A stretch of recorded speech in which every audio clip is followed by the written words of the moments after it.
Salut tout le monde, j'espère que vous allez bien. Je vous retrouve aujourd'hui, jeudi 25 novembre, à un mois tout pile de Noël, pour ouvrir à nous une nouvelle revue de lecture. Je m'excuse par avance pour ma voix, j'ai eu une extinction de voix ces derniers jours.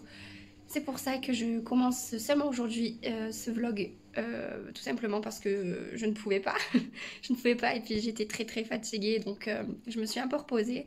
Comme vous pouvez le voir, je sors tout juste de la douche, il est je crois 13 h.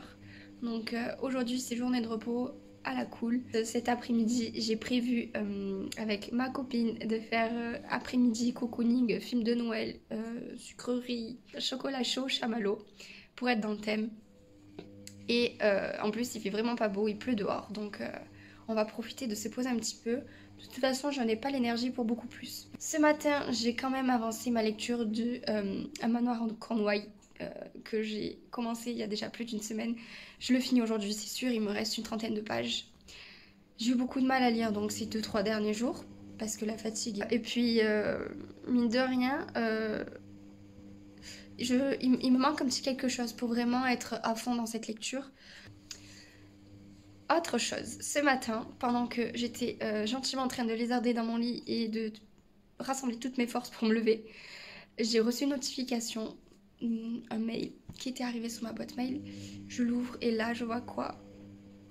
Oh, je couperai à chaque fois que je tousse, ce sera beaucoup mieux pour vos oreilles. C'est pas très sexy non plus.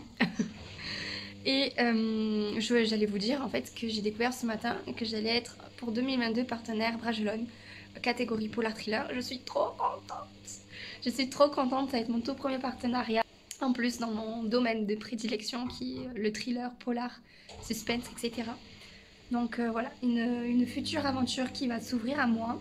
J'espère qu'elle soit prometteuse, j'en suis certaine. Et peut-être rencontrer de nouvelles copines de lectrices qui seront aussi dans le partenariat à voir. Je vous prends plus tard dans la journée, je pense, pour vous faire le fameux book haul dont je vous avais parlé dans le précédent vlog. Un book haul, bon ça devrait aller, j'étais quand même assez raisonnable quand je vois le craquage de certaines copines récents. Donc je ne culpabilise pas du tout, mais je compte vous le présenter. Ce sera quand même, je pense, un petit peu long, donc je peux pas le faire tout de suite, j'ai vu ma copine qui va arriver. Je préfère attendre ce soir d'avoir un peu plus de temps et pour vous prendre et vous parler de tous ces livres qui arrivent dans ma bibli. Sur ce, je vais me poser un petit peu, ma voix surtout. Je prends des forces pour ce soir et je vous dis à très vite. Avant de vous laisser jusqu'à ce soir, j'ai oublié, je voulais vous montrer, j'ai trouvé à Lidl, pour les gourmandes. Il faut savoir que je suis une amoureuse des cinnamon rolls et de la cannelle en général. J'ai trouvé ceci. Je sais pas du tout ce que ça vaut. Apparemment c'est saveur, évidemment saveur cinnamon, mais pomme aussi apparemment. Donc je vais faire ça pour recevoir ma copine tout à l'heure. Donc je vous dirai ce que ça vaut. En tout cas ça peut être pratique pour les gourmandises rapides. Parce que des fois on a envie de faire un petit quelque chose mais on n'a pas trop le temps. Donc on va voir ce que ça donne.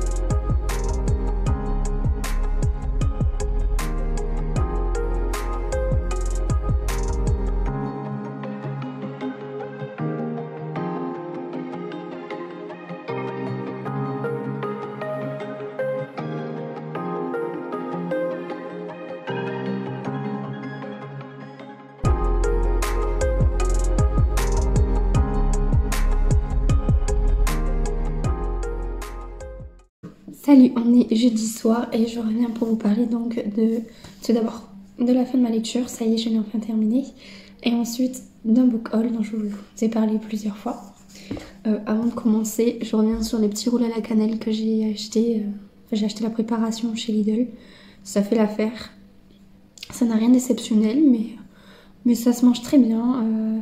Par contre, La préparation à étaler cannelle pomme est excellente. J'ai adoré.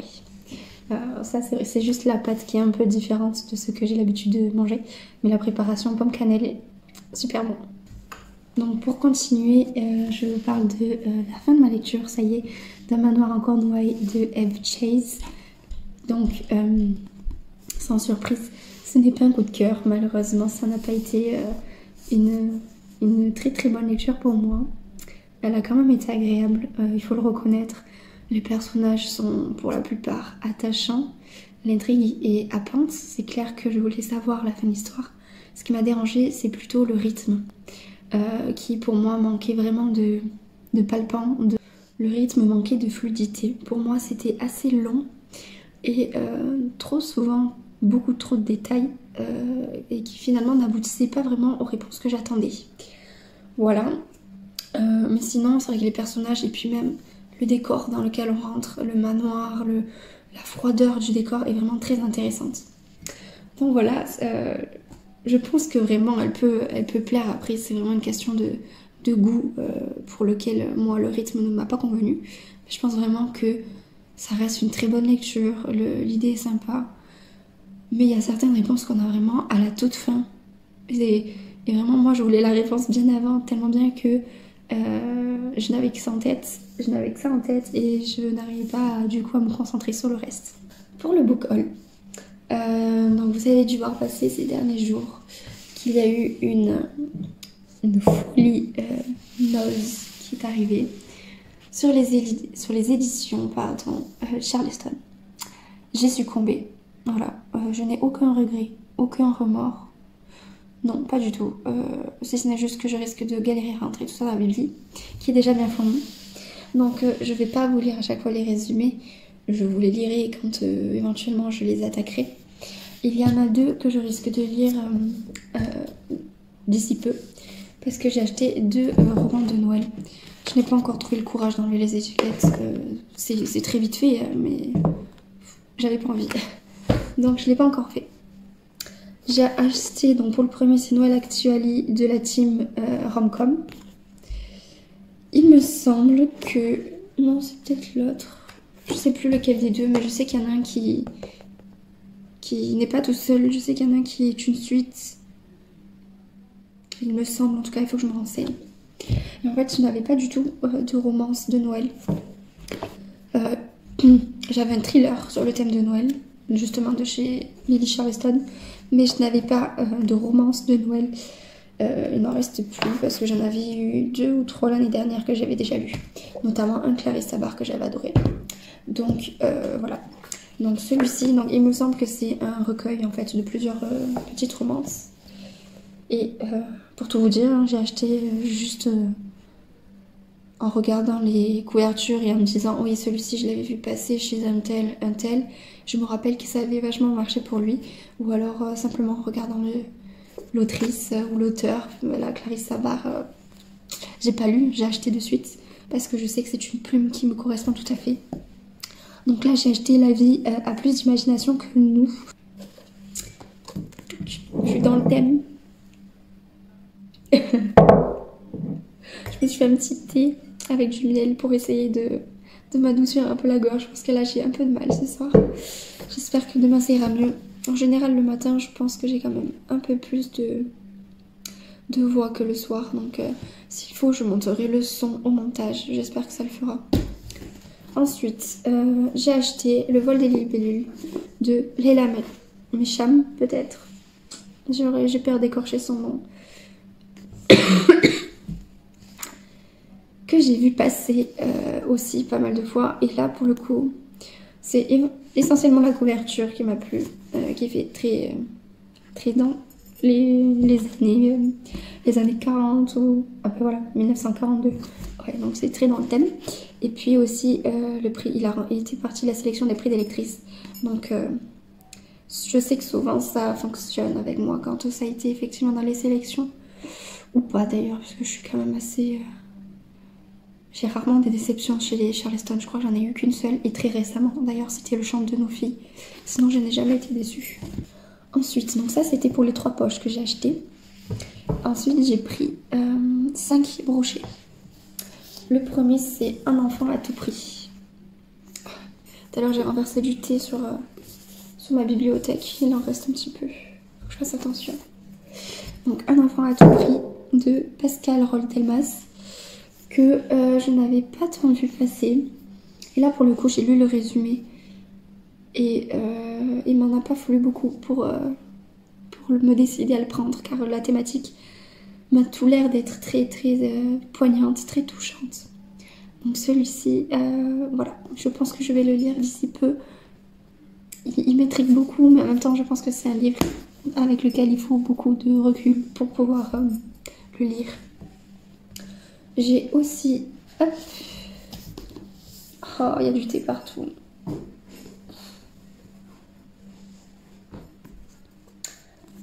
J'ai pris Le silence des vaincus de Pat Baker. Ça brille, c'est normal, c'est du thé. Mon Dieu, quelle lectrice insupportable. Voilà, donc Le silence des vaincus qui est le premier tome d'une saga, trilogie, je sais pas. Ça m'a bien intéressée. J'ai pas lu le résumé, mais j'ai vaguement entendu parler que ça se passait notamment pendant la guerre de Troie. Donc c'est une période que je n'ai pas encore lue et je suis curieuse de connaître un petit peu la thématique. Le suivant est La passeuse d'histoire de Sejal Badani, que j'ai effectivement vu passer chez les lectrices Charleston 2021 il me semble.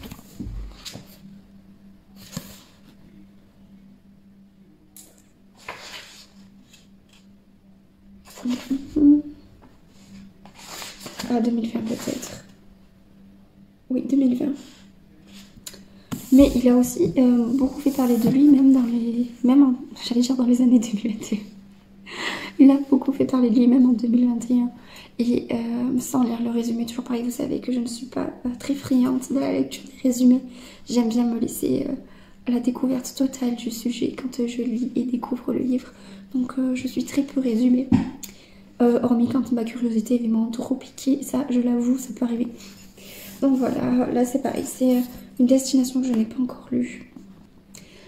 L'Inde est une destination que je n'ai pas encore lue, donc celui-ci est un beau pavé quand même, il fait 477 pages et la couverture elle est sublime. En général, toutes les couvertures des Charleston sont très belles. Faut dire que le travail éditorial est aussi génial. J'avoue que moi j'ai toujours un petit souci avec les brochets, de peur de casser les dos et aussi le poids des livres, mais sinon c'est vrai que c'est des pièces magnifiques. Ensuite je me suis pris le troisième tome de La Villa aux Étoffes, donc qui est l'héritage de La Villa aux Étoffes de Anne Jacobs. J'ai le premier tome dans ma palle et j'ai demandé le deuxième tome au Papa Noël. Donc dans l'espoir d'avoir le deuxième, j'ai pris le troisième. Voilà, pour but d'avoir toute la collection un jour. Et pour terminer, le dernier que j'ai pris, et pas des moindres, c'est Le Crocus jaune de Leila Ibrahim. Ibrahim, c'est ça. Et celui-ci, je sais qu'il a beaucoup plu, qu'il a touché par son sujet. Ouais, j'ai vu des avis dithyrambiques à son sujet. Je ne crois pas en avoir vu un passer négatif ou en tout cas qu'il n'est pas vraiment intéressé. Je sais qu'il fait partie d'une duologie, en tout cas pour l'instant il y a 2 tomes, donc je me procurerai le second.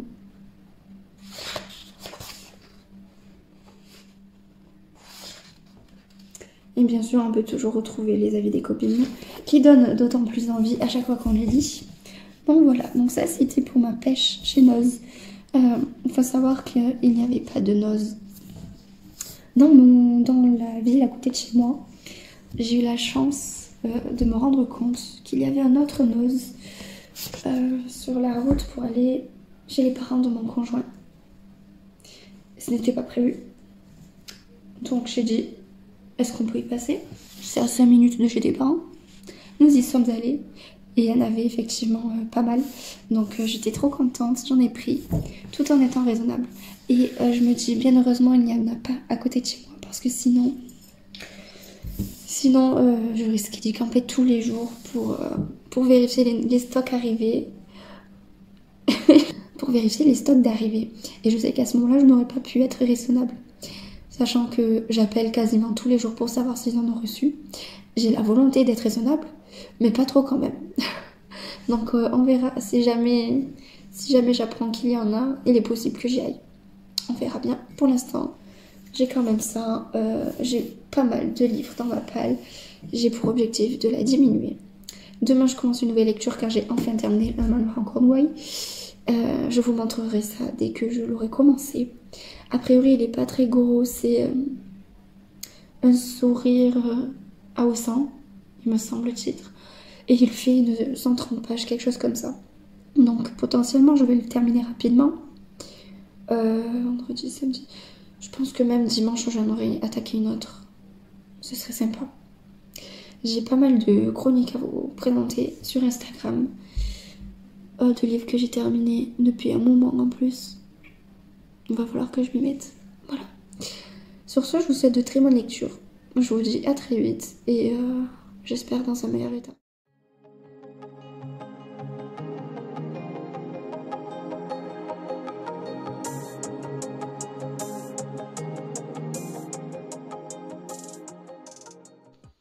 Hello, on est lundi 29 novembre et je vous prends rapidement avant de partir au travail.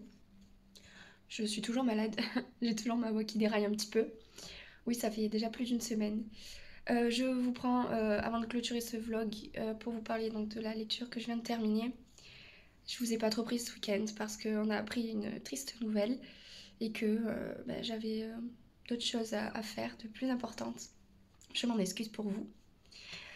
J'ai réussi à vous trouver le résumé de ma lecture qui était donc Un sourire à Ossan, si je me trompe pas. Non, Éclat de rire à Ossan de Claire Pellinec. Justement, elle m'a gentiment envoyé donc en format e-book pour que je puisse lui le lire. Il fait 164 pages et je voulais le résumer tout de suite. Tenez-vous bien, il est quand même assez long. Donc, Marthe, Clairette et Léonie, trois sœurs ossantines, viennent de perdre leur frère presque centenaire, Jean Lazarec, surnommé Pépé. Se réunit alors à l'île de Saint pour les funérailles une ribambelle de générations. Ajoutez à cela Jean-Claude Mignon, un écrivain de plébène en devenir. Annie-Claire, une fermière de Presspart qui rêve de prendre le large. Véronique Nédélec, une femme de 60 ans, au bord du divorce. Antoine, un jeune homme trentenaire maladroit et malmené par son père, et à qui la vie ne sourit pas toujours comme il voudrait. Il vous obtiendra un cocktail iodé truffé de finistériens déjantés. À Ossan, une surprenante découverte les attend. Même lorsqu'il n'est plus de ce monde, Jean Lazarec n'a pas fini de les surprendre. Les souvenirs de ses rires reprendra-t-il le pas sur leur tristesse? Ce roman choral, feel-good breton, nous plonge dans une atmosphère de terroir. Une fresque intergénérationnelle, pleine d'émotions, de nostalgie et de rire. Je suis vite essoufflée quand je lis parce que j'ai encore ma voix ma gorge qui est prise. Mais...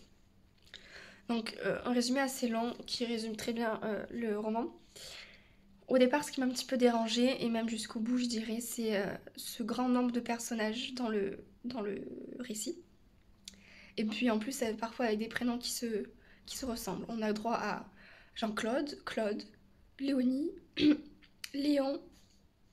Donc je disais Léonie, on a Léon. On a beaucoup de prénoms, voilà, comme ça, proches. Et donc c'est pas très évident pour s'y retrouver tout de suite. En tout cas, il faut vraiment prendre le temps de s'habituer à ce grand nombre de personnes. Donc c'était un roman qui est tombé comme un cheveu sur la soupe, pour dire. Pas facile à lire. Il est beau. C'est un joli roman. Très léger dans le sens où la plume est pas difficile à lire, pas du tout. C'est le fond qui m'a été plus difficile dans cette période. Mais sinon, voilà. Tout ça pour dire que même avec l'aigresse, la tristesse, avec les différends qu'on peut avoir dans une famille, malgré tout, le fond de l'histoire, c'est de dire qu'à la fin, ils se retrouvent et ils sont capables de rire. Et si même sa femme est capable de rire, c'est que la moralité de la chose, c'est qu'il faut avoir une pensée positive envers les personnes que l'on perd. Donc voilà, c'est très joli. Je m'attarderai pas plus sur ce sujet parce que c'est pas le moment. Je vous ferai la chronique prochainement, pas tout de suite non plus. Mais voilà, donc je voulais vous en parler rapidement. Je remercie l'autrice pour ce partage, cette découverte d'un petit coin de France que je ne connaissais pas du tout d'ailleurs. Donc au-delà de ça, voilà, c'est un petit voyage en mer notamment. Donc voilà. Je vous dis à très vite. Je sais pas s'il y aura une revue de lectrice la semaine prochaine. Je l'espère, hein. Je suis pas sûre de pouvoir. Il y a des enfants qui crient. Je suis pas sûre de pouvoir vous proposer un contenu suffisant puisque la semaine risque d'être chargée. Et on verra ça. Je vous dis à très vite et je vous souhaite une bonne semaine.